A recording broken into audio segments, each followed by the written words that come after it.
সাবধান, রব্বে কারীম কিন্তু যৌবনের ইবাদতটা শক্ত করে ধরবেন, হিসাবটা শক্ত করে ধরবেন। এই বান্দা, তোমাকে যে যৌবনের জওয়ানি শক্তিটা দিয়েছিলাম, এই জওয়ানি শক্তিটা তুমি কোন কাজে ব্যয় করছো? যে মাস্তানি করতে গিয়ে ব্যয় করছে, যে বিভিন্ন ধরনের অন্যায় অত্যাচার করতে গিয়ে সময় ব্যয় করছে, সে হিসাব কি দিবে? হিসাব দিতে পারবে? আর যে যৌবনের ইবাদত, যৌবনের সময়টা আল্লাহ তাআলার ইবাদতে কাটিয়ে দিবে, আল্লাহর রাসূল সাল্লাল্লাহু আলাইহি ওয়াসাল্লাম বলছেন, ওই কিয়ামতের দিন আল্লাহ তাআলার আরশে আজিম ছাড়া আর কোনো ছায়া থাকবে না, আরশের ছায়া ব্যতীত আর কোনো ছায়া থাকবে না। ওই দিন আল্লাহ তাআলা ওই সমস্ত যুবকদেরকে আরশে আজিমের ছায়া দান করবে, আরশে আজিমের নিচে তাদের ছায়া দান করবেন। হাদিস শরীফের মধ্যে আসছে, যেই দিন আল্লাহ তাআলার আরশের ছায়া ব্যতীত কোনো ছায়া থাকবে না, ওই দিন আল্লাহ পাক জাল্লা শানুহু 6 শ্রেণীর অথবা 7 শ্রেণীর, এক হাদিসে আছে 7 শ্রেণীর লোককে আরশে আজিমের নিচে ছায়া দান করবেন। সুবহানাল্লাহ। তার মধ্যে এক প্রকার হচ্ছে ওই যুবক যে তার যৌবনের জওয়ানি শক্তিটা রব্বে কারীমের ইবাদত বন্দেগীতে কাটায়। সুবহানাল্লাহ। এজন্য হাদিস শরীফের মধ্যে আছে, আল্লাহ রাসূল সাল্লাল্লাহু আলাইহি ওয়াসাল্লাম বলেন, ইগতানিম খামসান ক্বাবলা খামস। এই আমার উম্মতেরা শোনো, 5 জিনিসের কদর করো 5টা জিনিস আসার আগে। কয়টা জিনিস? আর হুজুরে বলেন কয়টা? 5 জিনিসের কদর করো 5টা জিনিস আসার আগে। শাবাবাকা ক্বাবলা হারামিক, যৌবনের কদর করো বার্ধক্য আসার আগে। তার মানে হলো তুমি যৌবনের সময়টা রব্বে কারীমের ইবাদত বন্দেগীতে ব্যয় করে দাও। বৃদ্ধ হয়ে যাইবা, ওযু করে ঘাটলার থেকে ওযু করে মসজিদে আসা যায় না, এর আগেই ওযু কি শেষ। সঠিকভাবে রুকু করা যায় না, সঠিকভাবে সিজদা করা যায় না। বার্ধক্যের কারণে নামাজ কয় রাকাত পড়ছে তাও মনে থাকে না। এজন্য আল্লাহ নবী বলছেন, যৌবনের কদর করো, এটাকে গনিমত মনে করো। গনিমত মনে করে যৌবনটা ইবাদত বন্দেগীতে কাটায়া দাও বার্ধক্য আসার আগে। যৌবনের ইবাদতের এত দাম, এত দাম, এত দাম। হাদিস শরীফের মধ্যে আসছে, কোন যুবক, কোন যুবতী যদি জমিনের সিজদায় পড়ে যায়, জমিন থরথর করে কাঁপতে থাকে। সুবহানাল্লাহ। জমিন থরথর করে কাঁপতে থাকে আর বলতে থাকে, আল্লাহ তাকিয়ে দেখো, তোমার একটা যুবক বান্দা আমি জমিনের উপর সিজদা দিয়েছে, তোমার একটা যুবতী বান্দি আমি জমিনের উপরে সিজদা দিয়েছে। আল্লাহ, এদের সিজদার ওজন আমি জমিন সইতে পারি না। এই যুবক যুবতীর জীবনের সব গুনাহ তুমি মাফ করে দাও। সুবহানাল্লাহ। যৌবনের ইবাদতের একটা সিজদার ওজন এত যে সিজদাটা দিলে আর আল্লাহ তাআলার জমিন থরথর করে কাঁপে আর বলতে থাকে, ওর সিজদার ওজন এত, লোট এত, আমি সইতে পারি না, আল্লাহরে মাফ করে দাও। সুবহানাল্লাহ। ভাইরা আমার, বন্ধুরা আমার, হযরত জিবরাইল আলাইহিস সালাতু ওয়াস সালাম অথবা মিকাইল আলাইহিস সালাতু ওয়াস সালাম বলেছেন, এই পৃথিবীর মানুষেরা শোনো, আসমান থেকে জমিনে কত ফোঁটা বৃষ্টি পড়ে এটা আমি জিবরাইল অথবা মিকাইল গণনা করতে পারি। আমরা কেউ পারি? আসমান থেকে কয় ফোঁটা বৃষ্টি পড়ে এটা কেউ গণনা করতে পারি? আসমান থেকে জমিনে কত ফোঁটা বৃষ্টি পড়ে এটা আমি গণনা করতে পারি। কিন্তু যৌবন বয়সটা যারা ইবাদতে কাটায়, ও যৌবন বয়সে বান্দা যদি নামাজে দাঁড়িয়ে যায়, যৌবনে বান্দা যদি রোজা রাখা শুরু করে দেয়, যৌবনের সময়টা যদি ইবাদত বন্দেগীতে কাটায়া দেয়, ওই যৌবনের ইবাদতকারী বান্দা বান্দির নেকি আমি জিবরাইল মিকাইল গণনা করে শেষ করতে পারি না। সুবহানাল্লাহ।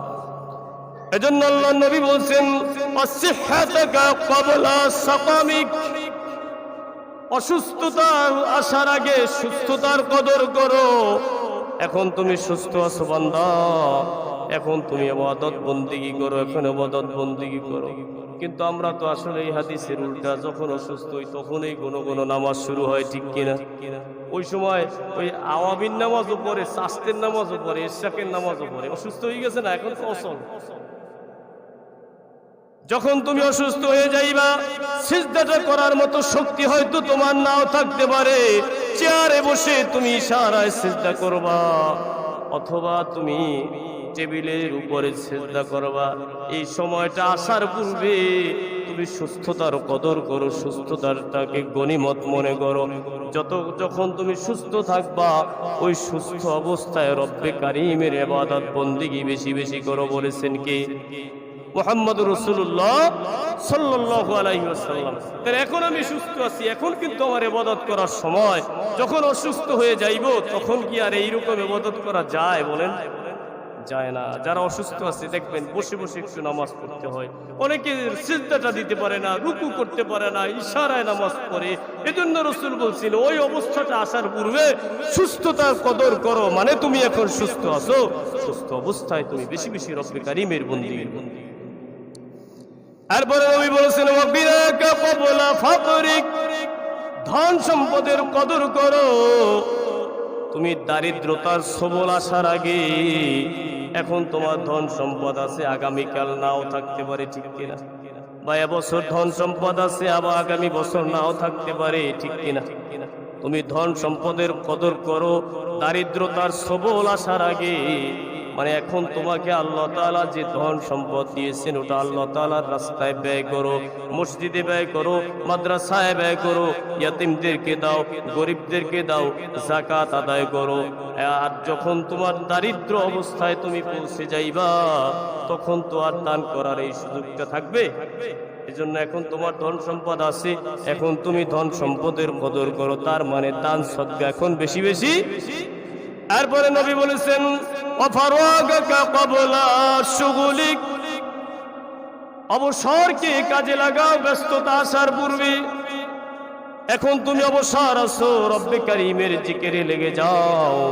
তুমি পড়ো সুবহানাল্লাহ, আলহামদুলিল্লাহ, লা ইলাহা ইল্লাল্লাহ, আল্লাহু আকবার। অবসর, এখন তুমি অবসর আছো, অযথা তুমি সময়গুলো মোবাইলের পিছনে কাটাইও না, সময়গুলো চায়ের দোকানে আড্ডা দিয়ে কাটাইও না, সময়গুলো তুমি বাজে গল্প বলে কাটাইও না। অবসর আসো, রব্বে কারিমের তাসবিহ শুরু করে দাও। অবসর আসো, রব্বে কারিমের জিকির শুরু করে দাও। অবসর আসো, তুমি দরুদ শরীফ পড়া শুরু করে দাও। তার মানে অবসর কি তুমি কাজে লাগাও, ইবাদত বন্দেগী দিয়ে অবসর সময়টা তুমি ব্যয় করো ব্যস্ততা আসার আগে। আমরা তো সবাই ব্যস্ত, ঠিক কিনা? এমন ব্যস্ত, নামাজ পড়তে গেলেও তাড়াহুড়ো দিয়ে পড়া লাগে, ঠিক না? এই সময়ের মধ্যে এই নামাজ পড়ে আমার ওই কাজে যেতে হবে, এত ব্যস্ত আমার। এজন্য রাসূল বলছেন অবসর যখন আসো ওই সময়টা অযথা ব্যয় করো না, অবহেলায় কাটিও না, ওই সময়টাকে কদর করো। মানে ওই সময়টা রব্বে কারিমের ইবাদত বন্দেগী করো ব্যস্ততা আসার আগে। আজকে তুমি অবসর আছো, কালকে যে ব্যস্ততা আসবে না এর কোনো গ্যারান্টি আছে? যেদিন যায় সেই দিনেই কি ভালো যায়? যেদিন যায় সেই দিনেই সর্বশেষ হচ্ছে রাসূল বলছেন ওয়া হায়াতাকা ক্বাবলা মাউতিক। 5 নম্বর হচ্ছে তুমি তোমার জীবনটার কদর করো মরণের সবল আসার আগে। কোন সময় আজরাইল এসে যাবে, মালাকুল মউত এসে যাবে বলা যায় না। মালাকুল মউত আসার পূর্বে তোমার জীবনটার কদর করো। তার মানে হায়াতি জিন্দেগিতে তোমাকে 40, 50, 60, 70 বছর যে হায়াত দেওয়া হয়েছে, এই হায়াতের সময়টা ব্যয় করতে হবে কার ইবাদত করে? আর একটু জোরে বলুন, কার ইবাদত করে? ভাইরা আমার, বন্ধুরা আমার, জন্য যুবকদের প্রতি খাস নসিহত। যারা যুবক, আপনার আমার জন্য এখন সুবর্ণ সুযোগ, সুবর্ণ সময়, সুন্দর সময় রব্বে কারিমের বন্দেগী করার। আর ওই হিসাব নিকাশ যেদিন শুরু হবে, ওই দিন কি হিসাব দিতে পারবো কি পারবো না জানা আছে? জানা আছে? জানা নাই? আল্লাহ তাআলা কি হিসাব চাইবেন? যদি আল্লাহ তাআলা বলেন যে বান্দা তুমি 70টা বছর যে পানি খেয়েছো, শুধু পানির হিসাব দাও, আমার মনে হয় একটা মানুষ পানির হিসাব দিয়েও যাইতে পারে। শুধু পানির কথা বললাম, আর সবই যার অপর নাম জীবন, অনায়াসে যা আমরা পাই, কেনা লাগে না। 10 টাকা 20 টাকা দিয়ে 1 লিটার কেনা লাগে না, যত মন চায় তত ব্যবহার করতে পারি পানি। এই পানির হিসাবটুকু যদি আল্লাহ তাআলা চান, তাহলে আমরা অনেকেই ধরা খেয়ে যাব, হিসাব দিয়ে আগাতে পারবো না। ঠিক কিনা? ছোট বড় যেই কাজগুলো আমি করি না কেন, প্রত্যেকটা কাজের হিসাব নেবেন কে? আরো জোরে বলেন কে? আল্লাহ রাব্বুল আলামিন বলছেন, লিল্লাহি মা ফিস সামাওয়াতি ওয়া মা ফিল আরদি ওয়া ইন তুবদু মা ফি আনফুসিকুম আও তুখফুহু ইউহাসিবকুম বিহিল্লাহ فيغفر لمن يشاء ويعذب من يشاء والله على كل شيء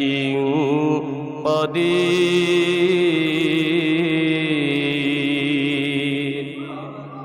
আল্লাহ রাব্বুল আলামিন বলছেন, লিল্লাহি মা ফিস সামাওয়াতি ওয়া মা ফিল আরদ, আসমান এবং জমিনের মধ্যে যা আছে সব কিছু একমাত্র আল্লাহ তাআলারই। ওয়া ইন তুবদু মা ফি আনফুসিকুম আও তুখফুহু ইউহাসিবকুম বিহিল্লাহ, তোমাদের অন্তরের মধ্যে যা আছে, যা তোমরা প্রকাশ করো আর যা তোমরা গোপন রাখো, ইউহাসিবকুম বিহিল্লাহ, আল্লাহ তাআলা প্রত্যেকটারই হিসাব নেবেন। সুবহানাল্লাহ। তোমার অন্তরে যা আছে, যেটা প্রকাশ করছো, ওটারও হিসাব নেবেন আল্লাহ তাআলা, আর যেটা গোপন আছে ওটারও কি হিসাব নেবেন। অন্তরের খবর জানেন কে? এরপর আল্লাহ তাআলা বলছেন, ফায়াগফিরু লিমান ইয়াশাউ ওয়া ইউআযযিবু মান ইয়াশাউ আল্লাহু আলা কুল্লি শাইইন কাদির। আল্লাহ তাআলা সব কিছুর হিসাব নেবেন, অতঃপর আল্লাহ তাআলা যাকে ইচ্ছে তাকে আল্লাহ তাআলা মাফ করে দিবেন। সুবহানাল্লাহ। আর যাকে ইচ্ছে আল্লাহ তাআলা শাস্তি দিবেন। আল্লাহ তাআলা সব বিষয়ের উপর ক্ষমতাবান। এই আয়াতের প্রেক্ষিতে রাসূল পাক সাল্লাল্লাহু আলাইহি ওয়াসাল্লাম বলেন, কিয়ামতের দিন আল্লাহ তাআলা মুমিন বান্দাদেরকে তার নিকটবর্তী ডাকবেন, ডেকে ডেকে বলবেন, এই মুমিন, এই পাপের কাজগুলো তুমি করেছো কিনা, এই পাপের কাজগুলো তুমি করেছো কিনা? মুমিন বান্দা বলবে, হ্যাঁ আল্লাহ আমি এটা করেছি।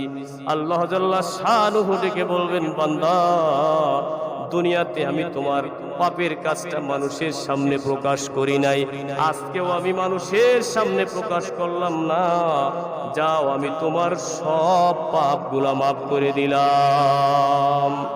কিন্তু কাফির আর মুনাফিক যারা, তাদের হিসাব নিকেশ আল্লাহ তাআলা সবার সামনে নেবেন, সকলের সামনে তাদের ওই পাপ কর্মগুলো প্রকাশ করবেন। মুমিন যারা, তাদের যে গুণগুলো হয়েছে এইগুলো আল্লাহ তাআলা প্রকাশ করবেন।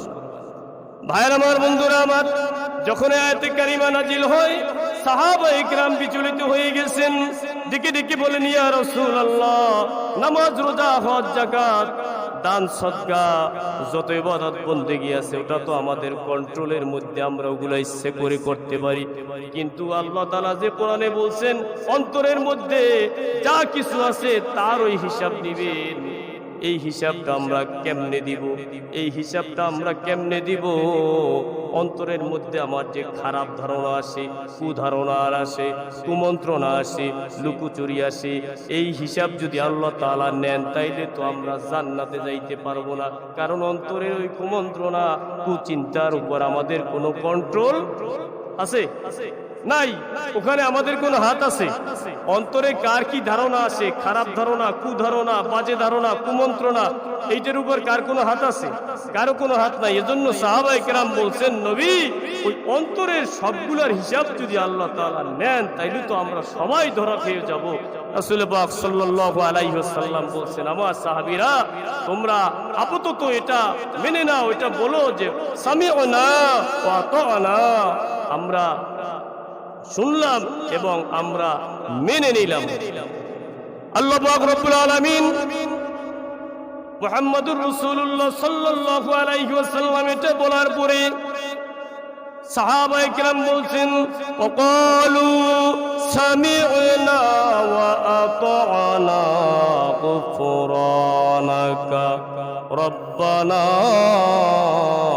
ওয়া ইলাইকাল মাসির। তারা বলছে যে আল্লাহ, আমরা শুনলাম এবং মেনে নিলাম এবং আমাদের গুনার জন্য আপনার কাছে ক্ষমা চাইলাম, আমরা তো আপনার নিকটেই প্রত্যাবর্তন করব।